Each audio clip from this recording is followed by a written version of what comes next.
hari sempurna.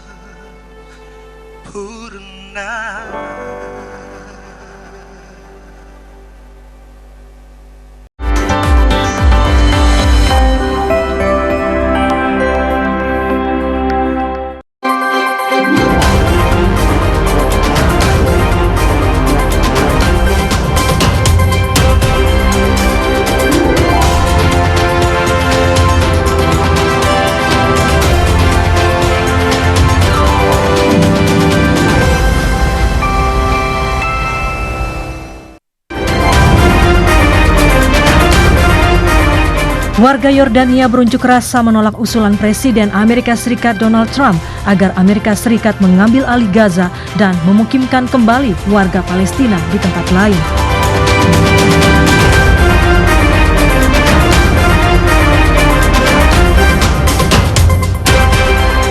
Presiden Amerika Serikat Donald Trump dan Wakil Presiden Vance berdebat sengit dengan Presiden Ukraina Volodymyr Zelensky di Gedung Putih Washington DC, Amerika Serikat.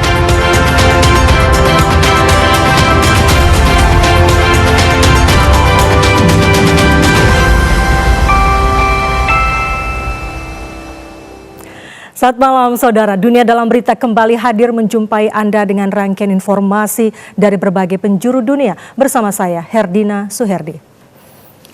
Saudara, menit utama Dunia Dalam Berita ataupun informasi Dunia Dalam Berita kami awali dengan protes pengusiran warga Palestina, pertempuran Rusia-Ukraina, longsor salju di India, banjir serta angin kencang di wilayah Perancis, dan ekstradisi gembong narkotika Meksiko ke Amerika Serikat.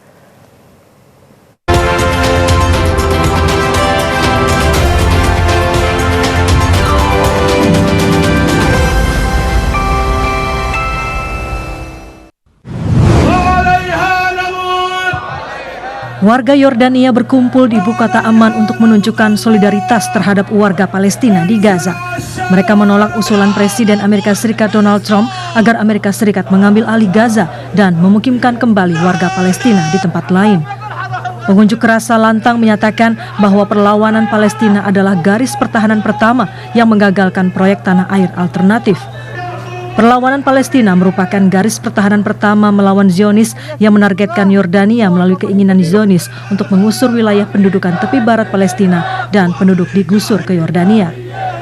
Trump telah meminta Mesir dan Yordania untuk menerima warga Palestina yang dimukimkan kembali dari Gaza, namun usulan tersebut ditolak oleh kedua negara. Negara-negara Arab telah berjanji akan mengerjakan rencana rekonstruksi jalur Gaza pasca perang tanpa mengusir warga Palestina untuk melawan usulan Trump. Pasukan Rusia menguasai banyak pemukiman Ukraina di wilayah Donetsk, Luhansk, Kharkiv, dan Kursk.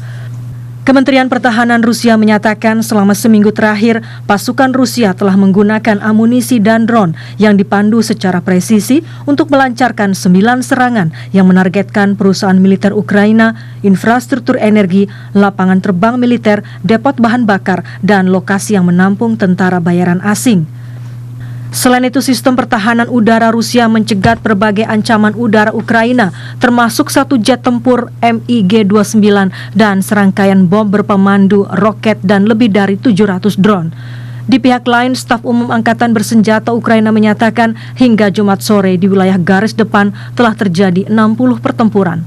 Pasukan Ukraina terus mempertahankan posisi untuk menghentikan kemajuan Rusia.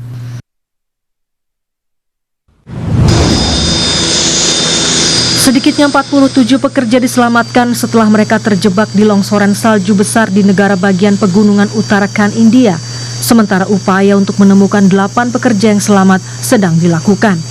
Tentara Angkatan Darat India terlihat membawa korban yang terluka dengan tandu saat mereka membawa para pekerja yang diselamatkan ke rumah sakit militer Josimath. Longsoran salju terjadi setelah hujan salju lebat di dekat jalan raya di wilayah negara bagian Kamoli yang berbatasan dengan Tibet dan kurang dari 5 km dari kuil Hindu Badrinath yang dikunjungi oleh ratusan ribu umat setiap tahunnya. Sedikitnya 1 orang tewas dan 2 hilang setelah topan Garance menghantam wilayah seberang laut Perancis La Réunion dengan kecepatan angin 155 km per jam pada Jumat waktu setempat. Topan tersebut menghantam bagian utara pulau di Samudra Hindia yang terletak di lepas pantai Madagaskar, menghancurkan atap-atap rumah dan memutus aliran listrik serta akses terhadap air minum bagi banyak penduduk. Di prefektur itu, 180.000 rumah tidak menerima aliran listrik dan hampir 10% warga tidak memiliki akses terhadap air minum.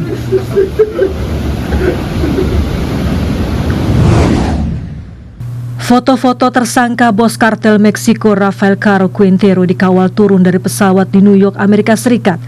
Pihak berwenang menyebut Quintero adalah bos kartel yang haus darah dan menghabiskan waktu puluhan tahun di penjara di Meksiko karena pembunuhan seorang agen Badan Penegakan Narkoba Amerika Serikat (DEA). Departemen Kehakiman Amerika Serikat menyatakan Rafael Caro Quintero akan diadili di pengadilan federal di New York pada Jumat waktu setempat atas tuduhan perdagangan manusia. Meksiko pada Kamis 27 Februari mengekstradisi Caro Quintero dan 28 tersangka anggota kartel lainnya sebagai bagian dari penyerahan terbesarnya selama bertahun-tahun. Sementara itu, warga Meksiko dan mantan Ketua Badan Penegakan Narkoba Amerika Serikat (DEA) memuji ekstradisi tersangka bandar narkoba Rafael Caro Quintero dari Meksiko ke Amerika Serikat. Ekstradisi 29 tersangka penjahat narkoba ke Amerika Serikat telah memicu reaksi langsung di kalangan masyarakat dan pakar keamanan. Mantan Kepala Operasi Internasional DEA Mike Vigil menganggapnya bersejarah dan tidak ada hubungannya dengan negosiasi yang sedang berlangsung di Washington DC antara perwakilan kedua negara untuk menghindari tarif 25% atas impor Meksiko ke Amerika Serikat.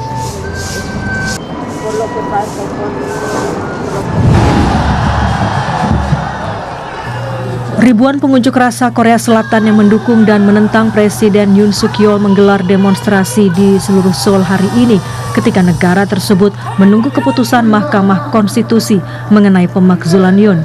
Lebih dari 60.000 pendukung Yoon berkumpul di sepanjang lapangan Gwanghwamun di pusat ibu kota. Sementara itu, sekitar 18.000 pengunjuk rasa anti Yoon berunjuk rasa di dekat Mahkamah Konstitusi menuntut pemecatan Yoon dari jabatannya.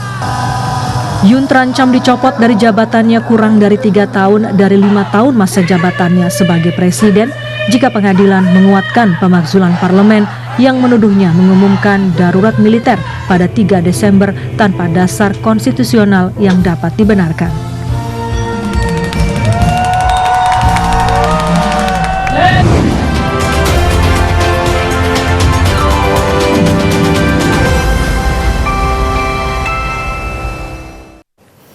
Dunia Dalam Berita masih akan kembali dengan informasi lain. Di antaranya, Sekjen PBB Antonio Guterres menyatakan akan hadir dalam pertemuan darurat Liga Arab di Kairo, Mesir untuk membahas rekonstruksi Gaza.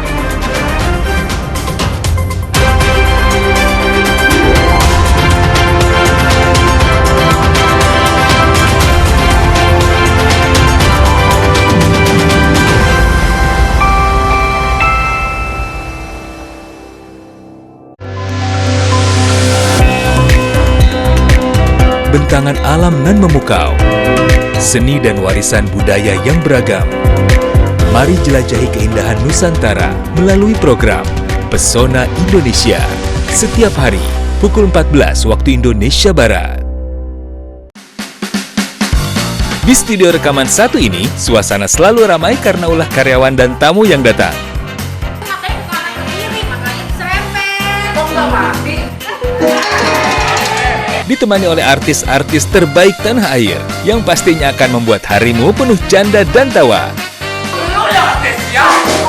Yang satu temen kita yang sekarang. Saksikan Pengen Beken Season 3 segera.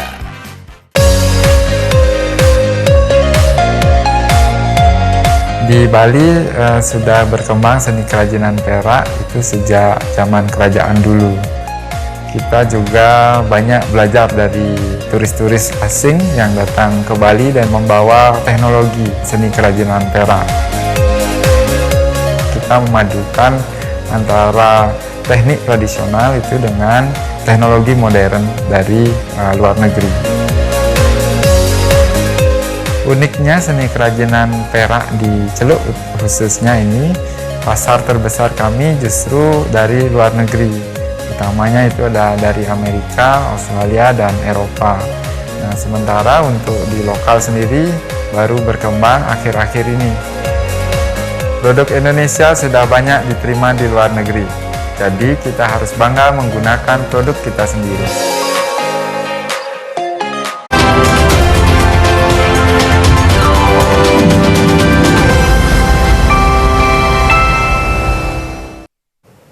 Terima kasih Anda kembali bersama kami di Dunia Dalam Berita. Saudara, sistem pendidikan di Gaza, Palestina menghadapi tantangan di tengah gencatan senjata antara pejuang Hamas dan Israel karena rusaknya infrastruktur dan kurangnya tenaga pengajar. Sementara itu, Sekjen PBB Antonio Guterres menyatakan akan hadir dalam pertemuan darurat Liga Arab di Kairo, Mesir untuk membahas terkait dengan rekonstruksi di Gaza.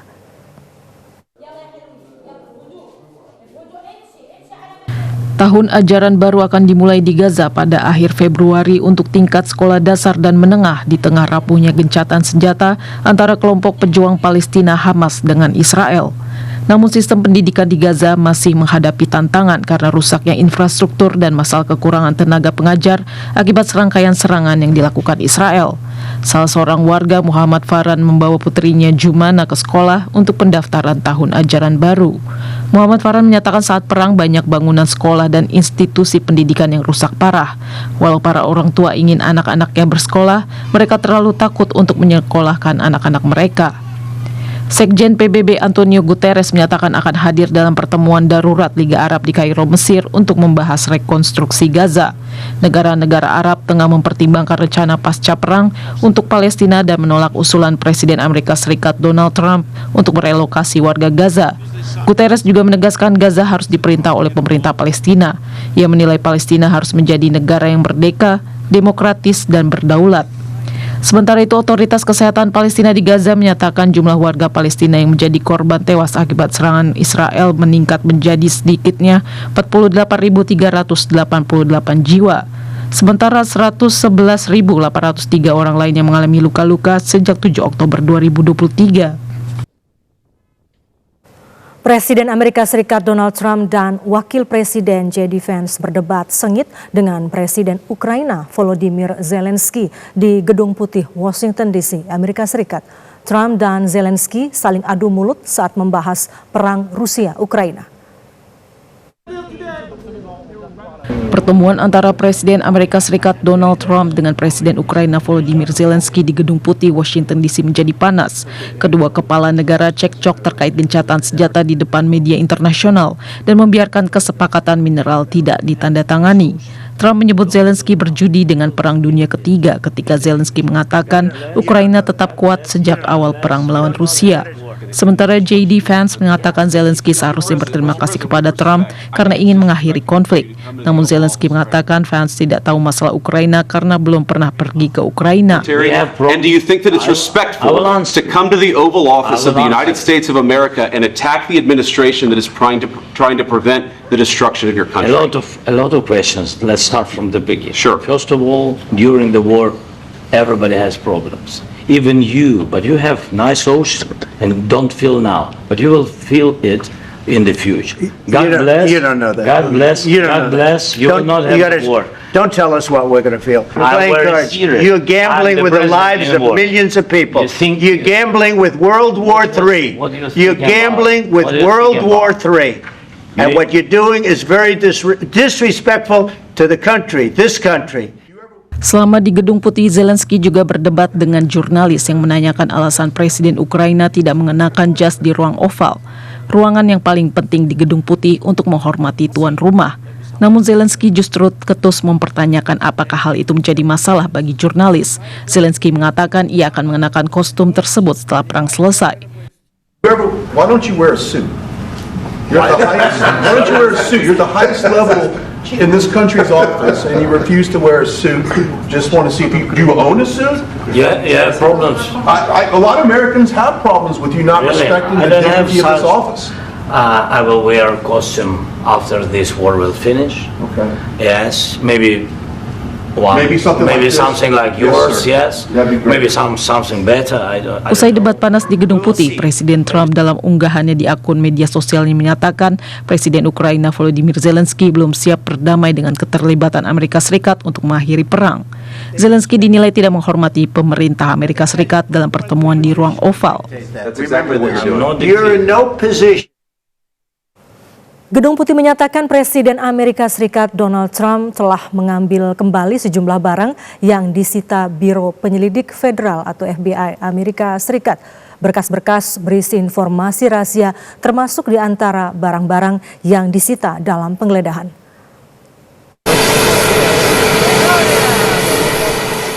Gedung Putih menyatakan Biro Penyelidik Federal atau FBI telah mengembalikan sejumlah barang kepada Presiden Amerika Serikat Donald Trump. Sebelumnya barang-barang tersebut disita dalam penggerebekan.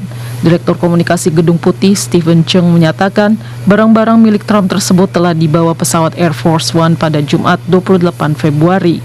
Barang-barang yang dimasukkan dalam kotak tersebut merupakan barang yang disita dari Mar-a-Lago. Sementara itu, penasehat Presiden Amerika Serikat Alina Habba menyatakan kotak-kotak itu berisi barang-barang pribadi Trump dan keluarganya.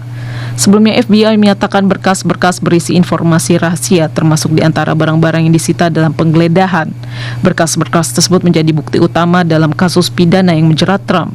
Sebelumnya Presiden Amerika Serikat Donald Trump menyatakan ia memiliki hak hukum atas barang sitaan tersebut. Setelah kasus tersebut dibatalkan, Presiden Trump meminta pengembalian barang-barang yang telah disita FBI. Milisi pemberontak Partai Pekerja Kurdi PKK menyatakan akan mengikuti seruan perdamaian pemimpinnya yang dipenjara dan mengumumkan gencatan senjata.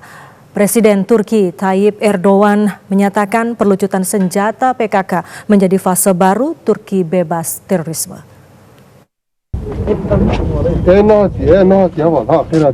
Milisi terlarang Partai Pekerja Kurdi PKK akan mengikuti seruan pemimpin mereka yang dipenjara Abdullah Öcalan untuk melakukan perlucutan senjata dan mengumumkan gencatan senjata segera.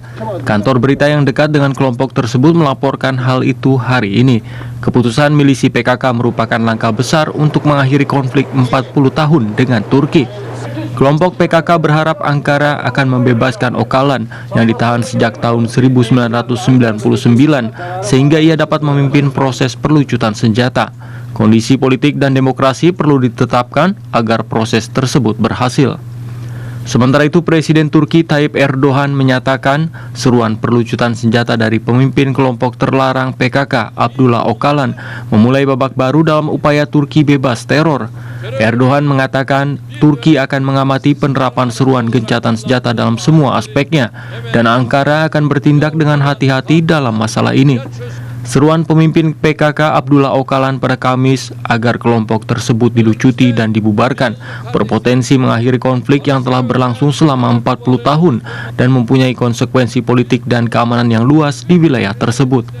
YPG Kurdi Suriah, ujung tombak sekutu utama Amerika Serikat melawan ISIS di Suriah yang dianggap Ankara sebagai perpanjangan tangan PKK, mengatakan pesan Öcalan tidak berlaku bagi mereka. Dunia Dalam Berita masih akan kembali dengan informasi lain. Di antaranya, pebalap Marc Marquez berhasil merebut pole position pada pembukaan musim MotoGP Thailand.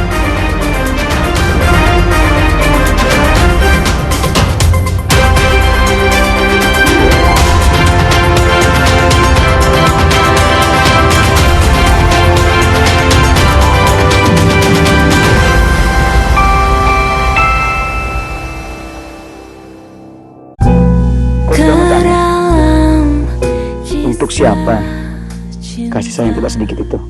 Sebuah kisah sepasang kekasih yang tak lekang oleh waktu, terhalang oleh keadaan, adat, ambisi, serta kuasa. Akankah mereka mampu melewatinya? Aku cinta padamu. Siti Nurbaya, setiap Jumat selama Ramadan, pukul 20 waktu Indonesia Barat. Menyakiti dirimu.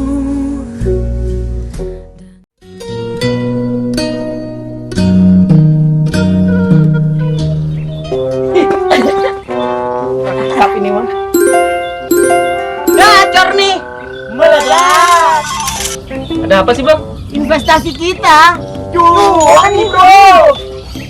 Investasi apaan, Bang? Nih, lo lihat nih. Ini mah judi, Bang. Daripada lo sibuk nyari kerja, mending kayak kita, santai, bikilan terus. Motor kebeli, mobil di garasi. Main judi kan nggak boleh, Bang. Jadi penjara. Cuma teori doang. Mendingan ikut kita. Hai anak muda, jangan berjudi. Karena itu haram. Sekarang mah untung, besok-besok malah buntung. Mobil gue ditarik listrik. Motor gue juga nih, Bang. Nah, kan? Gawat nih, Bang. Udah yuk, Bang. Jang. Mang Usep, kirain siapa? Jangan coba berjudi. Jangan ya, Dek ya. Yang instan itu memang menggiurkan. Tapi yang penuh perjuangan, berkah kehidupan. Mantap, Mang Usep.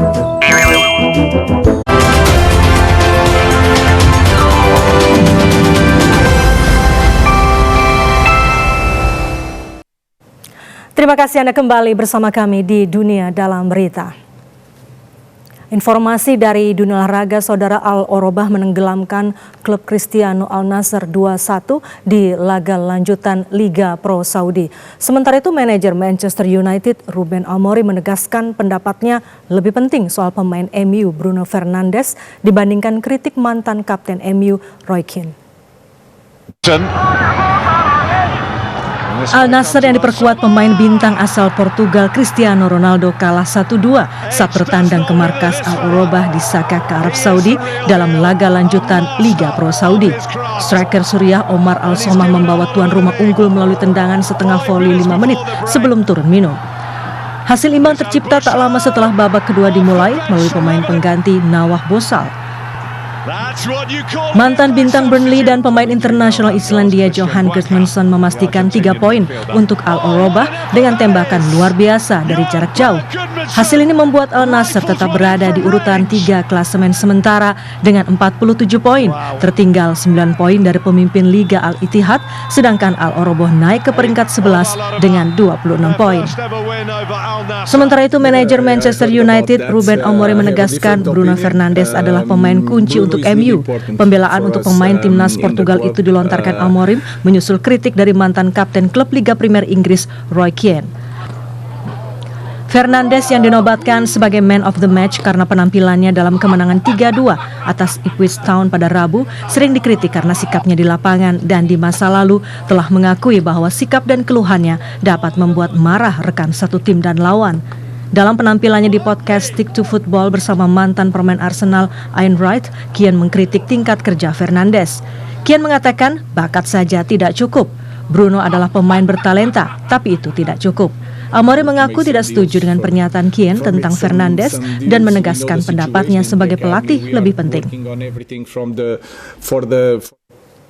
Pebalap Marc Marquez berhasil merebut pole position pada pembukaan musim MotoGP Thailand.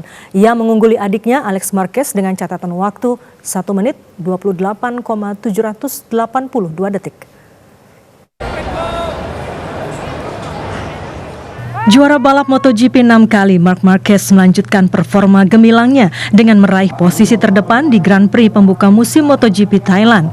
Marc Marquez merebut pole position usai mengungguli adiknya Alex Marquez dari tim Gresini Racing di sirkuit internasional Buriram, Thailand.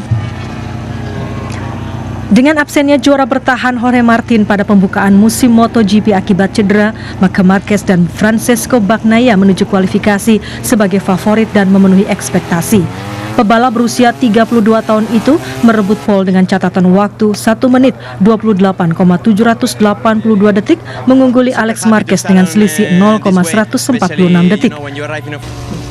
Sementara itu pebalap Italia Bagnaia menempati posisi ketiga. Pebalap Australia Jack Miller dari Prima Pramac Yamaha berada di urutan keempat, mengungguli pebalap Jepang Ai Ogura yang tercatat di urutan kelima, disusul Franco Morbidelli, Pedro Acosta, Rolf Fernandez, Marco Bezzecchi, dan Fabio Quartararo berada di 10 besar. Sebelumnya Alex Marquez menjadi pebalap pertama yang berhasil menembus batas waktu 1 menit 29 detik akhir pekan ini dengan catatan 1 menit 28,928 detik pada putaran pertamanya. Namun hanya beberapa detik kemudian, sang kakak Marc Marquez mengambil alih posisi teratas. Beralih ke informasi lain, saudara, populasi menua mendorong Jepang mulai beralih mengembangkan robot berbasis kecerdasan buatan atau AI untuk menjadi perawat kesehatan, termasuk perawat bagi warga lanjut usia. Populasi di Jepang yang kini didominasi warga lanjut usia menyebabkan kurangnya tenaga kesehatan. Para peneliti berharap IREC, robot humanoid berbasis kecerdasan buatan atau AI, dapat mengatasi permasalahan tersebut. Robot itu dirancang untuk merawat lansia yang membutuhkan bantuan perawatan, diantaranya untuk mengganti popok. IREC dikembangkan oleh peneliti di Universitas Waseda, Jepang. Proyek itu didanai program pemerintah yang ditujukan untuk mendorong inovasi dalam menyelesaikan masalah sosial. Profesor Shigeki Sugano yang memimpin riset di Universitas Waseda, Jepang mengatakan IREC dapat melakukan kontak fisik dengan manusia secara aman dan mampu merespon gerakan spontan manusia. Berkurangnya usia kerja di Jepang telah mendorong negara itu untuk beralih ke robot sebagai solusinya. Institut Penelitian Kependudukan dan Jaminan Sosial Nasional memprediksi jumlah penduduk usia 15 hingga 64 tahun akan turun hampir 10%. Yukiko Namekata, salah seorang warga Tokyo, mengatakan tidak menutup kemungkinan akan menggunakan robot perawat di masa tuanya. Sementara itu, Takaki Ito, pekerja di bidang perawatan, sangat optimistis dengan penggunaan robot. IREC diharapkan dapat mulai digunakan pada tahun 2040 dan pada tahun 2050 diharapkan dapat bekerja secara mandiri di fasilitas perawatan atau bahkan melakukan operasi medis bersama dokter. Dan berikut perakiran cuaca kota-kota besar mancanegara berlaku mulai besok pukul 7 waktu Indonesia Barat.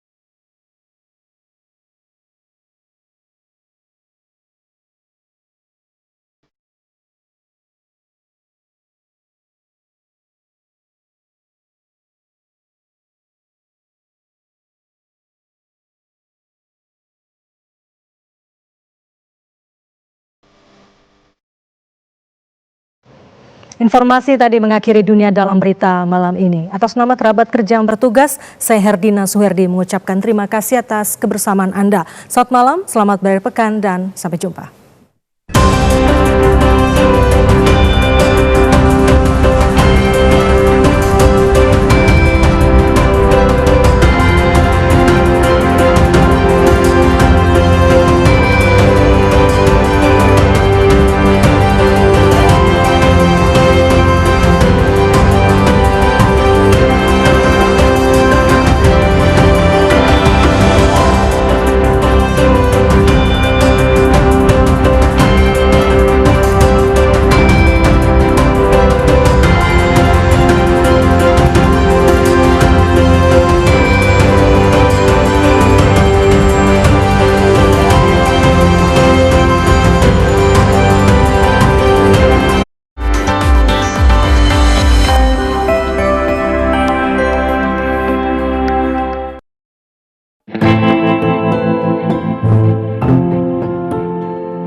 Kasus bullying semakin hari semakin meningkat.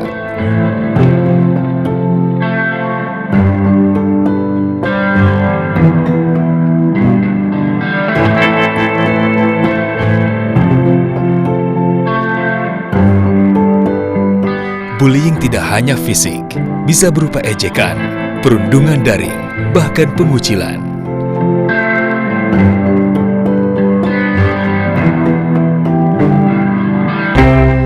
Bullying merusak harga diri, kesehatan mental, dan masa depan. Sebagian korban dapat mengalami depresi dan kecemasan. Siapa saja bisa menjadi korban, tapi kita bisa menghentikannya. Saya pernah jadi korban. Saya tahu bagaimana rasanya. Kita harus berani bicara.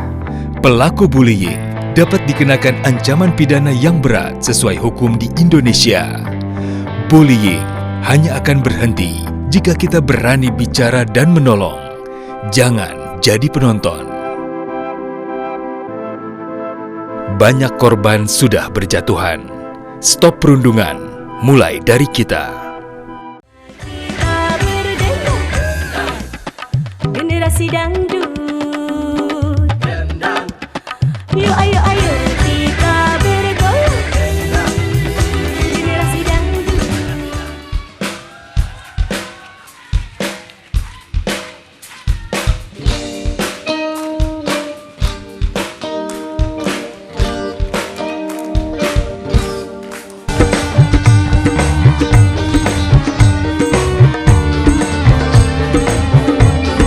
Goyang sama-sama.